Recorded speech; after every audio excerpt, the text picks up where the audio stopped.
High বন্ধুরা, কেমন আছো সবাই? আজকে নতুন একটা ভিডিও নিয়ে চলে এসেছি। তোমরা ভিডিওটা শেষ পর্যন্ত দেখতে থাকো। দেখো, এখানে কড়াইয়ের মধ্যে কুমড়ো নিয়ে নিলাম। কুমড়ো ভর্তা হবে, তার জন্য কি কুমড়োগুলো কেটে নিয়েছি সেদ্ধ করার জন্য। আর কয়েকটা রসুন কোয়া দিয়ে দিলাম,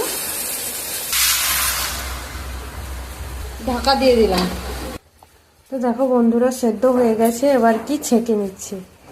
তেল গরম হয়ে গেছে, কালো জিরে ফোড়নে দিয়ে দিচ্ছি। পেঁয়াজ কুচি দিয়ে দিলাম, শুকনো লঙ্কা দিয়ে দিলাম। কুমড়োটা মাখিয়ে নিয়েছি, সঙ্গে যে রসুন কোয়া ছিল সবকে একসঙ্গে মাখিয়ে নিয়েছি। পেঁয়াজটা ভাজা হয়ে গেছে, এবার কুমড়ো মাখাটা দিয়ে দেবো।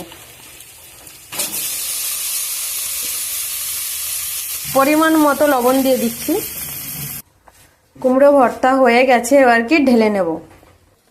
তো বন্ধুরা দেখো, হয়ে গেছে। কত সুন্দর লাগছে দেখো কালারটা।